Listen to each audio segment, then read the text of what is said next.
Ok, pour couper court alors, pasteur, prophète Simon, vous avez été baptisé par quel nom? Justement, pas seulement moi, selon les Écritures, oui, j'ai été baptisé au nom du Seigneur Jésus-Christ. Maintenant, comme lui, il n'a pas pu prouver un seul verset, là où quelqu'un dans la Bible a été immergé en des titres de Père, Fils et Saint-Esprit, permettez-moi donc que moi je donne les versets où les gens ont été baptisés. Acte chapitre 19, le verset 1 jusqu'au verset 6. Je lis rapidement et je me tais. Merci beaucoup. Acte chapitre 19, verset 1 au verset 6. Je lis rapidement. Pendant qu'Apollos était à Corinthe, Paul parcourait les autres provinces de l'Asie.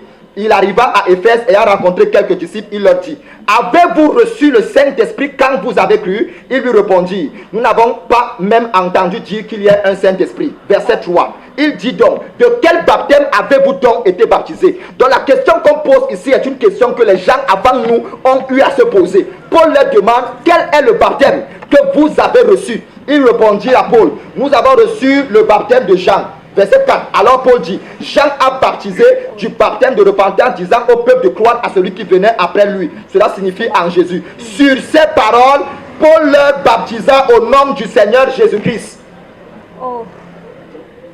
Je peux encore citer plus de 90 000 versets qui montrent un demi-verset où quelqu'un a été immergé en des titres de Père, Fils, Saint-Esprit. Et comme je sais que...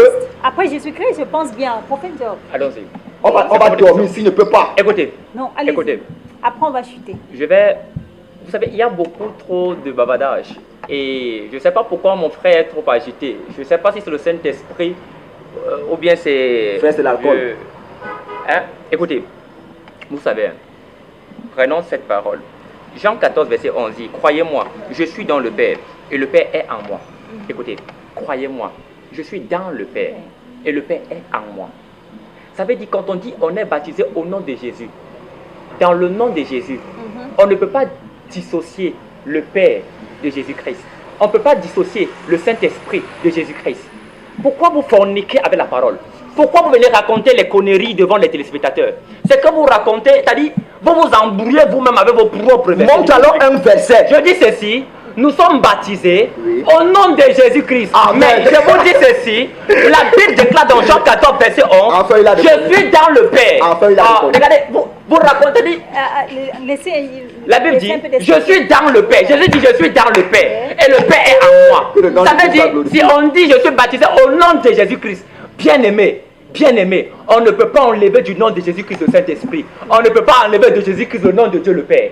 Je dis amen à cela. On ne peut pas enlever. Ça veut dire que si quelqu'un dit au nom du Père, du Fils, du Saint-Esprit, il est en train de dire au nom de Jésus-Christ. Vous racontez quoi? Non. Vous racontez quoi? Bon, ok. Mais n'est pas dire n'importe quoi devant les téléspectateurs. Journaliste, s'il vous plaît. Écoutez. C'est qui est très pertinent. Permettez-moi. Il dit que si quelqu'un dit au nom du Père, du Fils et du Saint-Esprit, ça veut dire qu'il a dit au nom de Jésus. En d'autres termes, ça veut dire que nous pouvons chasser les démons en des titres de Père, Fils, Saint-Esprit, parce que c'est le nom de Jésus. Vrai ou faux? Non, je pense pas. Regardez, vous avez un problème, homme de Dieu. Vous avez un problème avec Jésus. Écoutez ce qu'il dit. Ça veut dire qu'on peut chasser les démons donc au nom du Père. Dans le nom de Jésus que vous avez. Oui. Ok. Dans le nom de Jésus. Vous n'avez pas fait référence au Père dans le nom de Jésus. Je dis ceci. Je vous pose une... Attends, c'est le Père, c'est qui? Ça veut dire... comment on peut dire le Père, c'est qui? Qui est le Créateur? C'est Jésus, non? Le Fils, c'est le Saint-Esprit.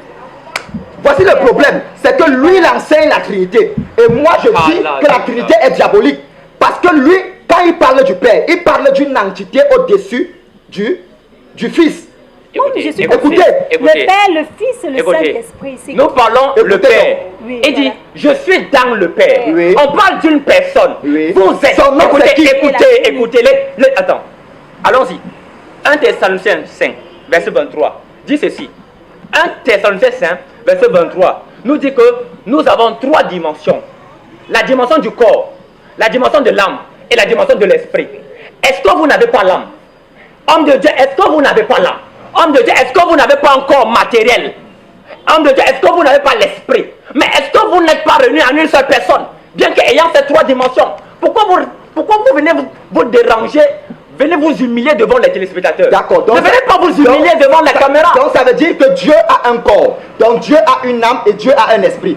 Qui est dans l'âme? Je pense que c'est moi qui pose les questions ici. Je vais démonter chaque théorie. On va dormir ici, là. Je vais démonter chaque théorie. Écoutez. Oui, La Bible dit ceci. Oui. Les yeux de l'Éternel parcourent la terre. En tout cas, il a reconnu. Ça veut dire, écoutez, je n'ai pas reconnu, je ne pense... Tu as dit que le baptême est au nom de Jésus, donc tu as reconnu ton erreur. Ce n'est pas une erreur. Je suis en train de dire, je suis dans le Père.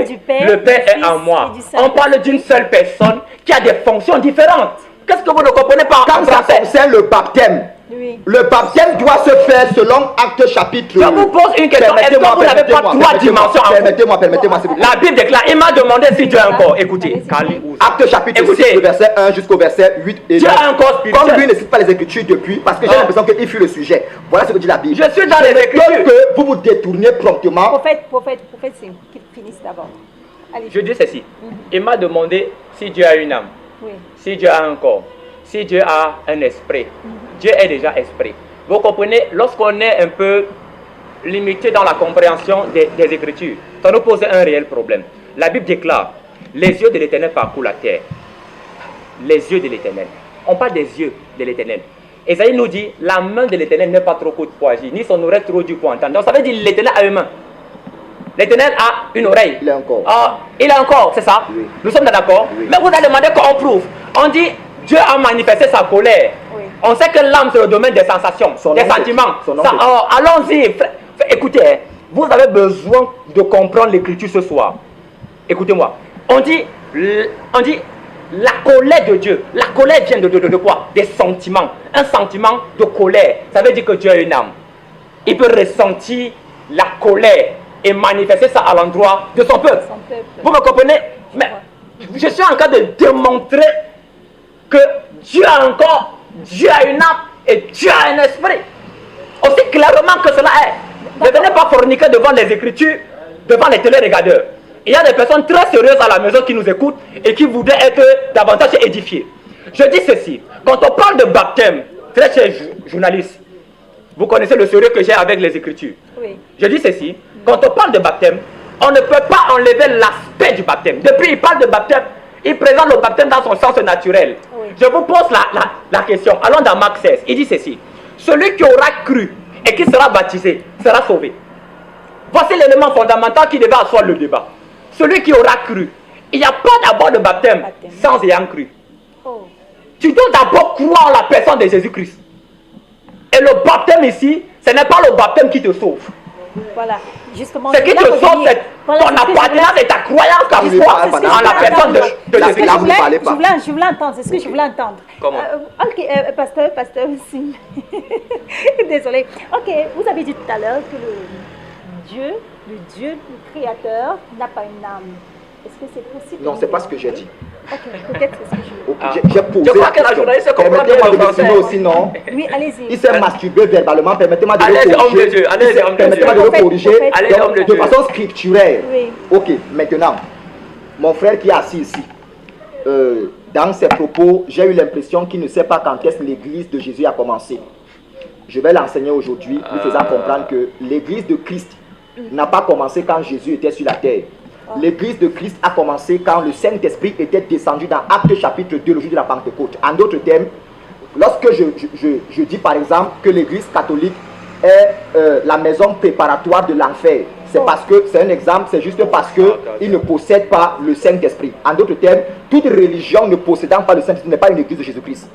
Donc ce qui fait une congrégation, une église à part entière, dans le sens scripturaire de Jésus-Christ, c'est le Saint-Esprit. Donc c'est le jour où le Saint-Esprit était descendu que l'église a pris corps et l'église a commencé. Descendu dans Acte 2, c'est ça? Dans Acte 2, effectivement. D'accord. Maintenant donc, permettez-moi de continuer, parce qu'on ne parle que du baptême. Voilà. Ok, maintenant, quand le Saint-Esprit était descendu, il est descendu pour 3 choses.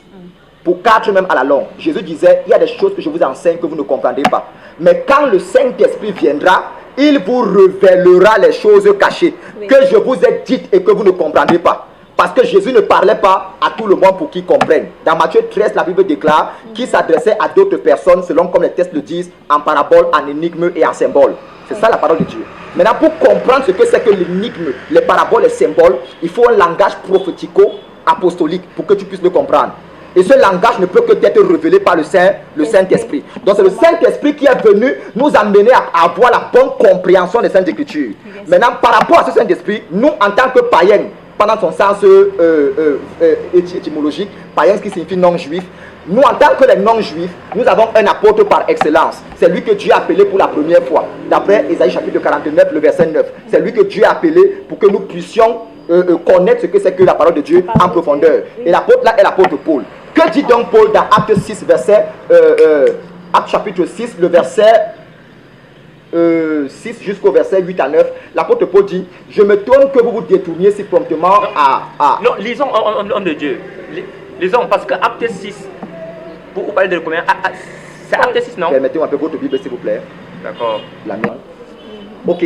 Permettez-moi de lire rapidement un verset dans le livre de Galates, chapitre 1, le verset 6 jusqu'au verset 8.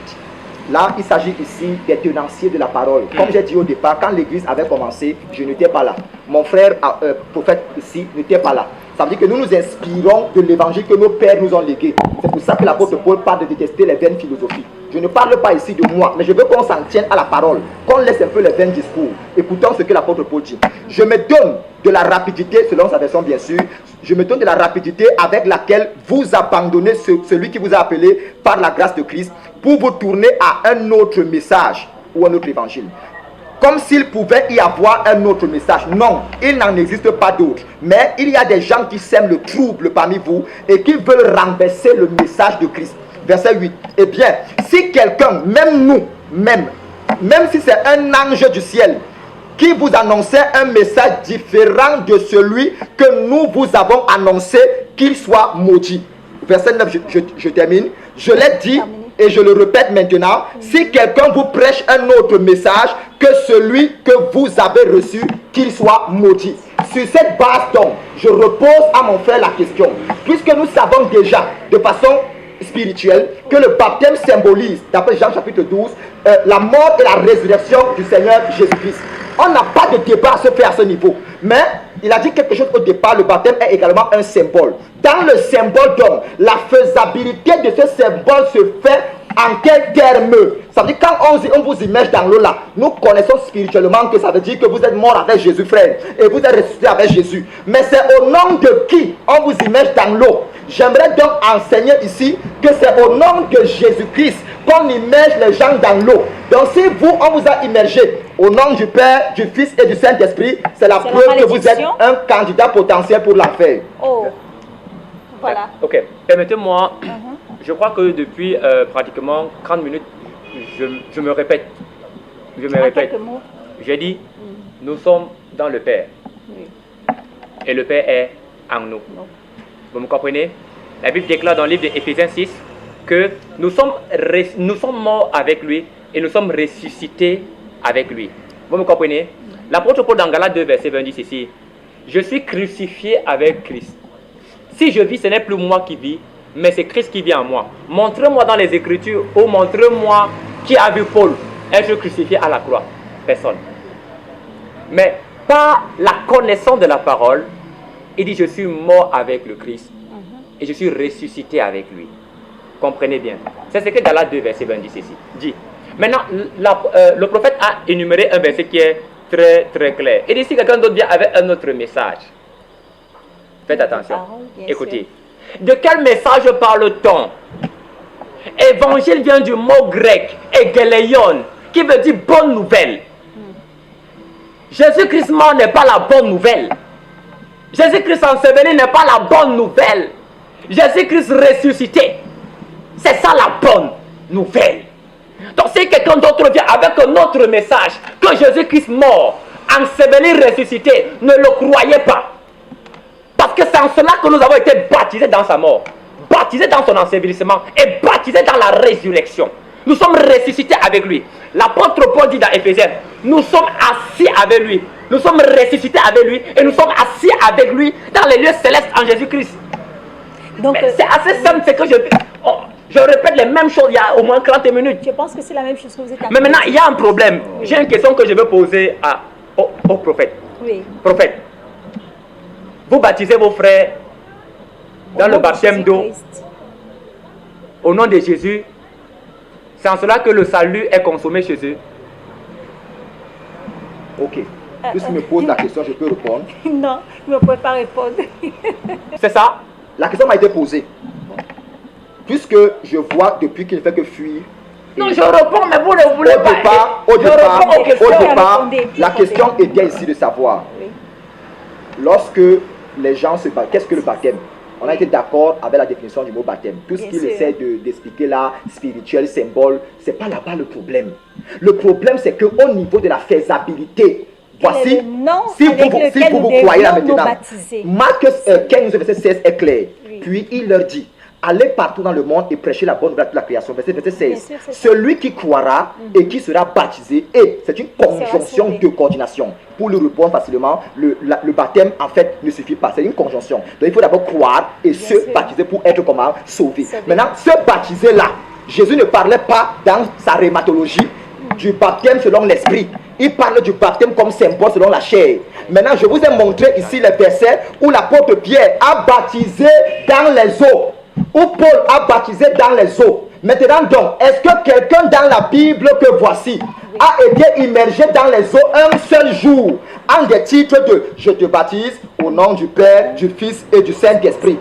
C'est de ça qu'il s'agit. Je suis donc venu pour vous faire comprendre que quand Jésus dans Matthieu 28 disait « Baptisez au nom du Père, du Fils et du Saint-Esprit », le Saint-Esprit a révélé que le nom du Père, du Fils et du Saint-Esprit auquel nous devons donc nous baptiser, c'est Jésus. Je prends un exemple pour terminer, s'il vous plaît. Permettez-moi rapidement de chuter.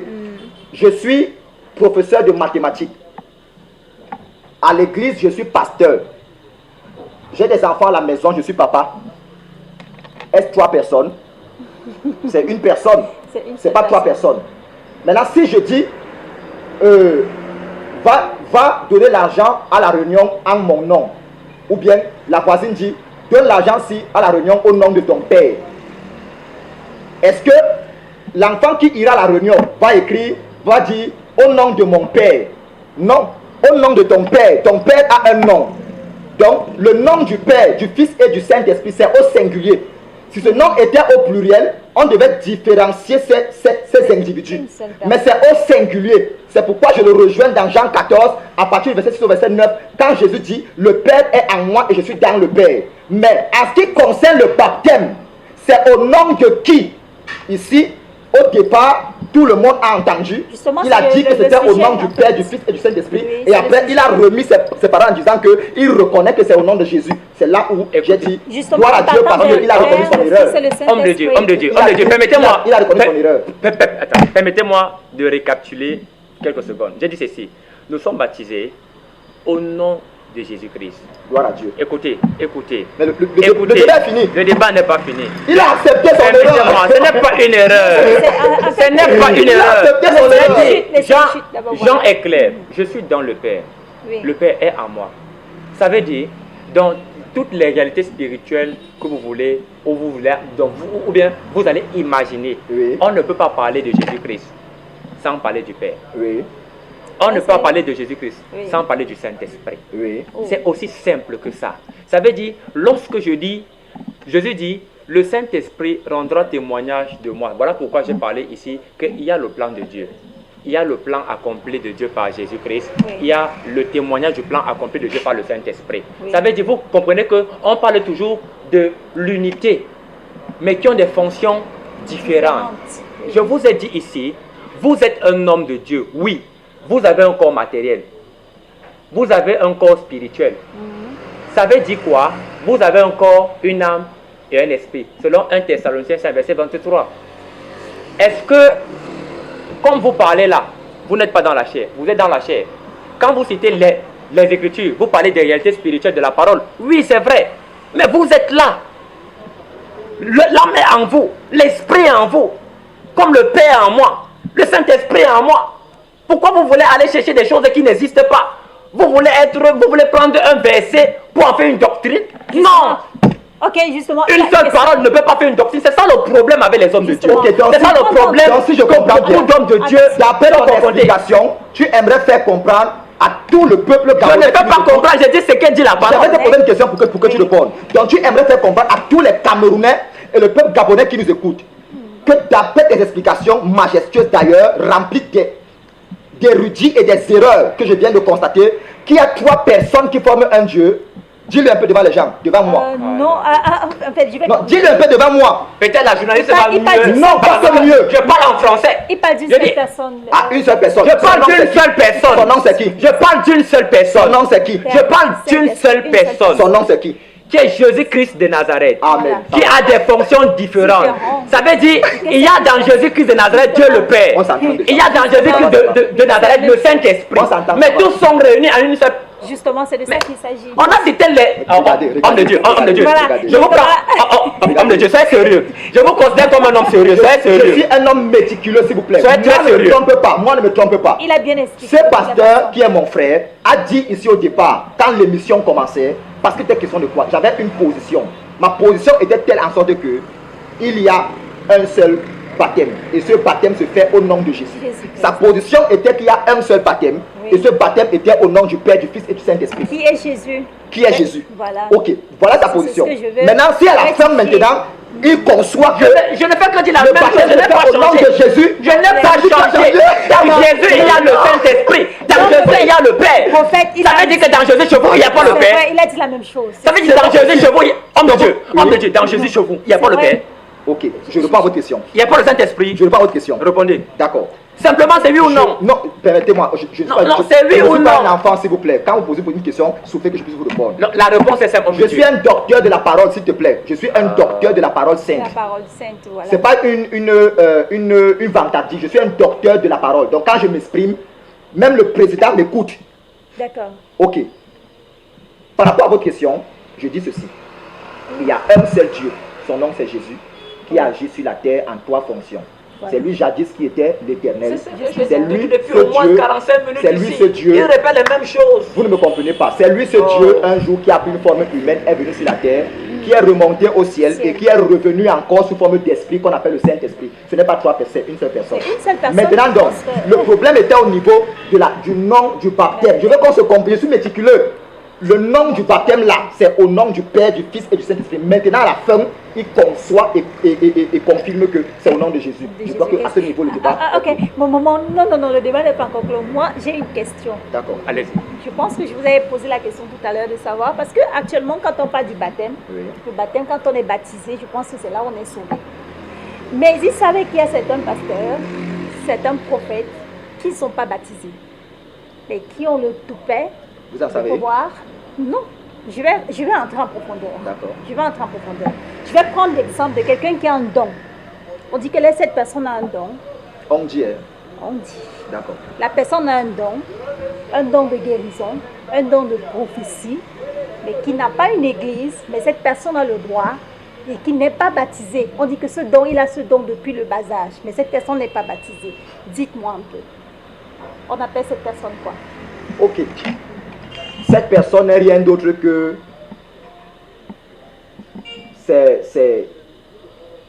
En fait, c'est une personne naturelle qui a été apprivoisée par un démon, soit dans les eaux, soit un démon des enfers, soit dans les airs, bref, dans les 5 mondes du cosmos. Mais il possède tout, sauf les dons du Saint-Esprit. Sauf les dons du Saint-Esprit. Sauf les dons du Saint-Esprit. C'est d'abord important Jusqu'à de ce qu'il pouvoir se le dire. baptise. Je dis ceci. Oui. C'est pas le baptême qui donne les dons. Bon. Il faut d'abord comprendre ça. C'est pas le baptême qui donne les dons. Dans la personnalité, pour ne pas dire la fonction du Saint-Esprit, c'est lui qui donne les dons de l'Esprit qui sont assignés à lui. Oui. Jésus, d'après 1 Corinthiens chapitre 12, donne les dons du ministère. Donc si quelqu'un dit qu'il est apôtre, comme mon frère prophète qui est ici, il est prophète parce que c'est Jésus qui a fait de lui un don. Vous voyez, un chrétien n'est pas le don qui est donné au peuple, mais un chrétien peut posséder un don de prophétie, de parole de connaissance, de parole de sagesse, mais lui, il n'a pas un don. Même Comme il est sans assis être là, baptisé, c'est ce que je vais entendre. j'arrive donc. Oui. Le baptême n'entre pas encore en jeu en Oui. ce moment. Nous parlons des dons que le Saint-Esprit. Oui, Et quand on parle du Saint-Esprit, on parle de la souveraineté de Dieu. justement. Ça veut dire qu'il convient à Dieu de donner les dons à qui il veut. Mais pour que vous puissiez posséder un don du Saint-Esprit, il faut d'abord au préalable que vous puissiez l'accepter dans votre vie. De quelle manière? On accepte le Saint-Esprit dans sa vie en acceptant Jésus-Christ, la parole, comme Seigneur et Sauveur personnel. C'est comme ça qu'on accepte le Saint-Esprit. Donc toute personne ayant reçu Christ dans sa vie, comme ses œuvres personnelles, a reçu le Saint-Esprit. Sauf que ce Saint-Esprit est comme par exemple une bouteille de sauce Tanguy qui a une petite eau à l'intérieur. Vous voyez? Oui. En fonction de cette petite eau que vous avez à l'intérieur est similaire à votre compréhension des Écritures. Maintenant, vous devez rechercher à être rempli du Saint-Esprit pour commencer à avoir certains dons de la part du Saint-Esprit. C'est cela. D'accord. Alors, prophète, ça veut dire que ces personnes qui ont le don naturel et qui ne sont pas baptisées, c'est ça? Qui ne sont pas baptisés, donc qui n'ont pas le courage ou alors l'autorisation d'imposer les mains. D'accord, écoutez, vous savez, je vous ai dit tout à l'heure que le baptême est un symbole. Le baptême est un symbole. Le baptême, lorsqu'il se comprend dans son sens spirituel, devient une réalité spirituelle. Vous me comprenez? Oui. Vous parlez d'un homme de Dieu, je ne le connais pas personnellement, il ne me connaît certainement pas. Je ne veux pas savoir s'il s'est fait baptiser dans la nuit parce que la Bible nous renseigne qu'il y a eu un homme, Nicodème, qui allait nuitamment. Donc, peut-être il allait nuitamment, vous ne le savez pas. Donc, du coup, je ne peux pas affirmer que cet homme de Dieu n'est pas baptisé, mais qu'il a une fonction de baptiseur. Écoutez, c'est le Saint-Esprit qui nous convainc de toutes choses. Si cet homme est mort,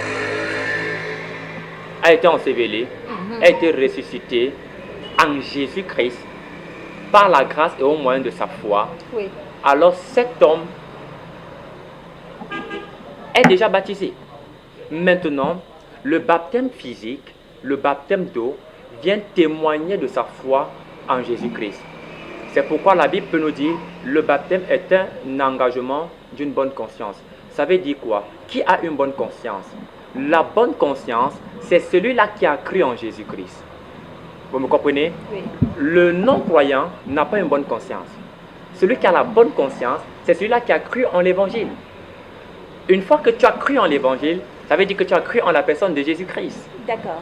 Alors, un téléspectateur m'avait posé la question de savoir un jour, Jean qui a baptisé Jésus, qui a baptisé Jean? Ok. Parce que nous sommes toujours dans le baptême. Qui a baptisé Jean? Premièrement, oui. Jean a été baptisé par ses pères, les pharisiens. Je vais expliquer cela.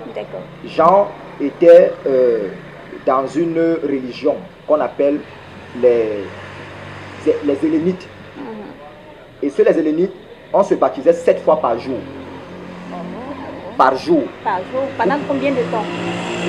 Pendant une période bien déterminée. D'accord. On se baptisait 7 fois par jour pour pouvoir se purifier. Donc chez eux, la pratique du baptême, du symbole, comme mon frère l'explique, oui. était une pratique courante. Donc les gens venaient au désert pour le rencontrer tous les jours pour pouvoir entrer dans les eaux. Donc c'était une pratique en fait. Oui. C'est pour ça que pour ce temps-là, cela pouvait être admis. Pour ce temps. Ça veut dire que parce que la véritable chose n'était pas encore manifestée. Le Saint-Esprit n'était pas encore descendu pour régner sur la terre en maître absolu. Mais une fois que le Saint-Esprit était descendu, Paul a dit de quel baptême avez-vous été baptisé? Et ils ont répondu le même baptême que Jean aussi avait eu là. C'est le même qui nous a aussi donné. Le même baptême de Jean. Et ils ont dit, et Paul les a dit, Jean a baptisé du baptême de repentance. Parce que ce baptême était pour la purification, la repentance. Maintenant donc, il y a un autre baptême qui est d'actualité. C'est de ça qu'il s'agit. D'accord. Vous convenez avec lui, prophète Diop? Écoutez, vous savez, vous devez d'abord comprendre que Jean était un sacrificateur. Parce que descendant d'un Lévi, son père est un Lévi. Donc Jean est un sacrificateur. Et nous connaissons que dans la loi juive, tout comme la circoncision, tout enfant devait être emmené à l'âge de 8 jours. Et avoir la circoncision dans le sens naturel. Vous comprenez? Bien que la circoncision naturelle n'était qu'une figure, une image de la circoncision spirituelle qui s'opère maintenant dans le cœur, non plus selon la chair. Donc, je conviens à un pourcentage que Jean a été aussi baptisé, donc intronisé selon la culture juive et selon le rite des Lévites. D'accord. Alors, chers téléspectateurs, nous allons conclure cette émission. Mais avant de la conclure, je vais donc poser la dernière question. au prophète Sim de savoir donc quel est donc, puisque tout ce que nous avons débattu tout à l'heure, nous avons compris le sujet, c'est-à-dire qu'on nous devions, en tout cas le vrai baptême, c'est au nom de Jésus-Christ. Quel est le mot de fin? Ok, mon mot de fin, c'est déjà de dire merci à la chaîne qui nous invite dans le but de partager, de révéler les choses qui paraissent encore cachées pour certaines personnes, afin qu'ils sortent des ténèbres pour la lumière. Déjà qu'ils savent maintenant qu'il y a un seul Dieu dans le ciel, son nom c'est Jésus-Christ, et que toute la création qui croit en lui doit se faire baptiser au nom du Seigneur Jésus. Ok, prophète Diok. D'accord, nous sommes, comme je vous l'ai dit, je suis honoré d'avoir été choisi parmi tant d'autres hommes de Dieu. C'est un privilège pour moi d'être là.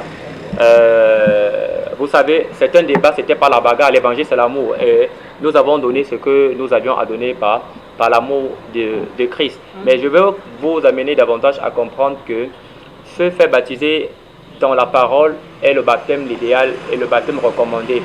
La preuve, c'est que le baptême ne te donne pas le salut, mais c'est la foi en Jésus-Christ qui te donne le salut.